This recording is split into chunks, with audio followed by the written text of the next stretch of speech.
So we're going to be explaining sine y, y equals sine x, or how to solve for it. So, and you can just correct me if I'm wrong. So sine x equals the opposite of the hypotenuse over the hypotenuse. So based on length, right? The opposite of theta. Theta. The opposite of theta. Over hypotenuse. Oh, okay, that makes sense. So y equals sine x, and the common formula would be a sine times bx minus c plus d.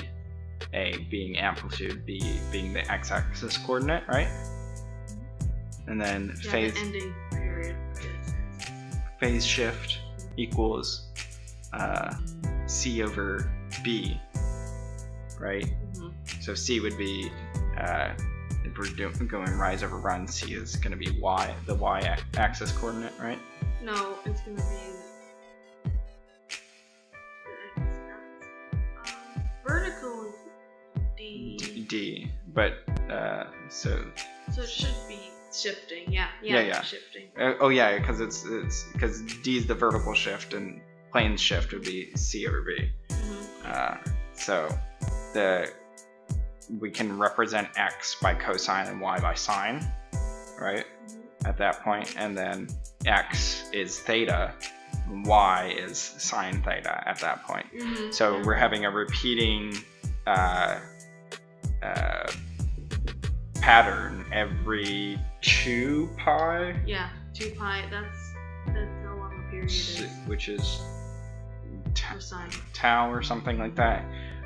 So we have a total of, we go 0, sine 0 is going to be 0.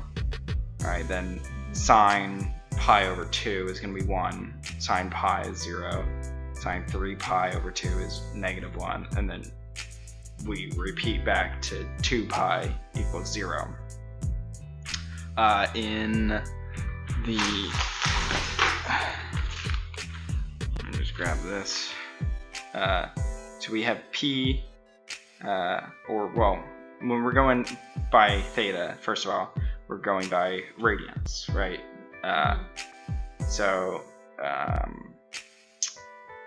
the standard, even though this is more helpful for me, it might be helpful for some people, but the representation of using the circle to find the triangles based on the hypotenuse angles is really nice, because just being able to solve, if you don't have a calculator or whatever happens, and I don't know, you need to solve for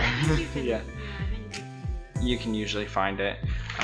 We have a nice example of this, because we have these pi shapes, which are in turn almost already triangles themselves. Yeah, but you would connect it down this way. Right, you connect it like this way. Yeah. Or, right? You do that too, but it'd be a little bit confusing.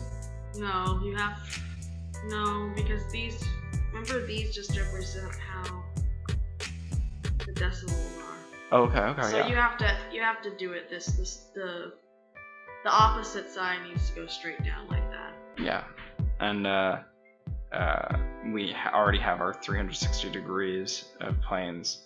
We have different coordinates that we can look at in this example. Let me get a good angle of it. And I think that's pretty much going to cover everything for this. Honestly, at this point, it's just using your calculator or filling in the equation, which is right over here, a sine bx minus c plus d.